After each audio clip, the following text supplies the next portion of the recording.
जय श्री कृष्णा। राधे राधे प्रिय भक्तों। प्रत्येक वर्ष माघ मास के कृष्ण पक्ष की एकादशी को सठ तिला एकादशी का व्रत रखा जाता है और आज के दिन अर्थात 6 फरवरी 2024 को यह व्रत है। इस दिन जगत के पालनहार भगवान श्री हरि की संपूर्ण विधि विधान से पूजा की जाती है। व्रत और पूजा के साथ इस एकादशी पर भगवान श्री हरि को तिल का भोग लगाया जाता है, साथ ही तिल का दान भी किया जाता है। धार्मिक मान्यता है सठ तिला एकादशी के दिन तिल का दान करने से स्वर्ग की प्राप्ति होती है। ऐसी मान्यता है इस दिन जो व्यक्ति जितना तिल दान करता है उसे उतने हजार वर्ष तक स्वर्ग में स्थान प्राप्त होता है। तो चलिए जानते हैं सठ तिला एकादशी की पूजा का मुहूर्त और पारण का समय। पंचांग के अनुसार माघ माह के कृष्ण पक्ष की एकादशी को 5 फरवरी 2024 को शाम 5:24 से शुरू होकर 6 फरवरी 2024 को शाम 4:07 तक रहने वाली है। उदया तिथि को देखते हुए सठ तिला एकादशी का व्रत 6 फरवरी को रखा जाएगा। पूजा का शुभ मुहूर्त रहेगा 6 फरवरी को सुबह 9:51 से दोपहर 1:57 तक और व्रत के पारण का समय रहेगा 7 फरवरी को सुबह 7:06 से 9:18 तक। इस दिन फल, धूप, फूल आदि सहित भगवान श्री हरि की पूजा करें। उड़द और तिल से बनाई हुई खिचड़ी का भोग लगाएं और फिर 108 बार ओम नमो भगवते वासुदेवाय इस मंत्र का जाप करें। अगर आप चाहें तो रात्रि में हवन भी कर सकते हैं। रात को भगवान के भजन करें। अगले दिन ब्राह्मणों को भोजन करवाएं।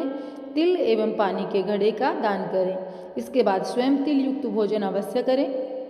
इससे एकादशी का बहुत अधिक महत्व है। इस व्रत के प्रभाव से घर में सुख शांति का वास होता है। इस दिन तिल का विभिन्न तरह से प्रयोग कर हम कष्ट से छुटकारा पा सकते हैं। इस व्रत को करने से जातक भगवान श्री हरि की भक्ति प्राप्त करता है, उनकी कृपा प्राप्त करता है। तो चलिए अब मैं सुनाती हूँ आप लोगों की यह मनभावन कथा अर्थात भगवान श्री कृष्ण के श्रीमुख से एकादशी का महात्म्य। भगवान श्री कृष्ण के श्रीमुख से एकादशियों का महात्म्य सुनकर श्रद्धापूर्वक उन्हें प्रणाम करते हुए अर्जुन ने कहा, हे केशव, आपके श्रीमुख से एकादशियों की कथाएं सुनकर मुझे असीम आनंद की प्राप्ति हुई है।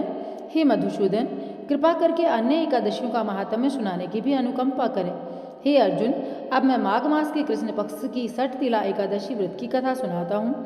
एक बार दालभ्य ऋषि ने पुलस्त्य ऋषि से पूछा, हे ऋषि श्रेष्ठ, मनुष्य मृत्युलोक में ब्रह्म हत्या आदि पाप करते हैं और दूसरों के धन की चोरी तथा दूसरे की उन्नति देखकर ईर्ष्या करते हैं। ऐसे महान पाप मनुष्य क्रोध, ईर्ष्या, आवेग और मूर्खतावश कर तो देता है, लेकिन बाद में शोक करता है कि हाँ, यह हमने क्या किया। हे महामुनि, ऐसे मनुष्यों को नरक से बचाने का क्या उपाय है? कोई ऐसा उपाय बताने की कृपा करें जिससे मनुष्यों को नरक से बचाया जा सके, अर्थात उन्हें नरक की प्राप्ति न हो। ऐसा कौन सा दान पुण्य है जिसके प्रभाव से नरक की यातना से बचा जा सकता है? इन सभी प्रश्नों का हल आप कृपा पूर्वक मुझे बताएं। दालभ्य ऋषि की बात सुनकर पुलस्त्य ऋषि ने कहा, हे मुनिश्रेष्ठ, आपने मुझसे अत्यंत गूढ़ प्रश्न पूछा है। इससे संसार में मनुष्यों को बहुत लाभ होगा। जिस रहस्य को इंद्र आदि देवता भी नहीं जानते, वह रहस्य मैं आपको अवश्य बताऊंगा। माघ मास आने पर मनुष्य को स्नान आदि से शुद्ध रहना चाहिए। इंद्रियों को वश में करके तथा काम, क्रोध, लोभ, मोह, ईर्ष्या आदि अहंकार आदि से सर्वथा बचना चाहिए। पुष्य नक्षत्र में गोबर, कपास, तिल मिलाकर उपले बनाने चाहिए। इन उपलों से 108 बार हवन करना चाहिए। जिस दिन मूल नक्षत्र और एकादशी तिथि हो तब अच्छे पुण्य देने वाले नियमों को ग्रहण करना चाहिए। स्नान आदि नित्य कर्म से देवों के देव भगवान श्री हरि का पूजन व कीर्तन करना चाहिए। एकादशी के दिन उपवास करें तथा रात्रि में जागरण एवं हवन करें। उसके दूसरे दिन धूप दीप नैवेद्य से भगवान श्री हरि की पूजा अर्चना करें तथा खिचड़ी का भोग लगाएं। उस दिन श्री विष्णु को पेठा, नारियल, सीताफल या सुपारी सहित अर्घ्य दें। तदुपरांत उनकी स्तुति करें। कहें, हे जगदीश्वर, आप निराश्रितों को शरण देने वाले हैं, अब संसार में डूबे हुए का उद्धार करने वाले हैं। हे कमल नयन, हे मधुसूदन, हे जगन्नाथ, हे पुंडरीकाक्ष, आप लक्ष्मी जी सहित मेरे इस तुच्छ अर्घ्य को स्वीकार करें। इसके पश्चात ब्राह्मण को जल से भरा घड़ा और तिल का दान करें। यदि संभव हो तो ब्राह्मण को गौ और तिल का दान करें। इस प्रकार मनुष्य जितने तिलों का दान करता है उतने ही सहस्त्र वर्ष स्वर्ग में वास करता है। इसमें आप तिल स्थान, तिल के उबटन, तिलोदक, तिल का हवन, तिल का भोजन व तिल का दान, इन प्रकार 6 रूपों में तिल का प्रयोग करें तो यह सठ तिला एकादशी कहलाती है।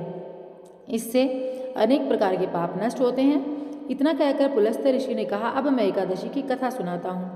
एक बार नारद मुनि ने भगवान हरि से पूछा सठ तिला एकादशी का महात्म्य, तो वे बोले, हे प्रभु, आप मेरा प्रणाम स्वीकार करें। सठ तिला के उपवास का क्या पुण्य है, उसकी क्या कथा है, कृपा करके मुझसे कहें। नारद की प्रार्थना सुनकर भगवान श्री हरि ने कहा, हे नारद, मैं तुम्हें प्रत्यक्ष देख सत्य वृत्तांत सुनाता हूँ, ध्यान पूर्वक श्रवण करो। बहुत समय पहले मृत्युलोक में एक ब्रह्माणी रहती थी। वह सदा व्रत और उपवास करती थी। एक बार 1 मास तक उपवास करती रही। इससे उसका शरीर बहुत ज़्यादा कमजोर हो गया। वह अत्यंत बुद्धिमान थी। फिर उसने कभी भी देवताओं और ब्राह्मणों के निमित्त अन्न आदि का दान नहीं किया था। तो मैंने सोचा कि इस ब्रह्माणी ने उपवास आदि से अपना शरीर तो पवित्र कर लिया तथा इसको वैकुंठ लोक भी प्राप्त हो जाएगा, किंतु उसने कभी अन्नदान नहीं किया। अन्न के बिना जीव की तृप्ति होना कठिन है। ऐसा चिंतन करके मैं मृत्युलोक में गया। उस ब्रह्माणी से अन्न की भिक्षा मांगी। इस पर उस ब्रह्माणी ने कहा, हे योगीराज, आप यहाँ किस लिए पधारे हैं?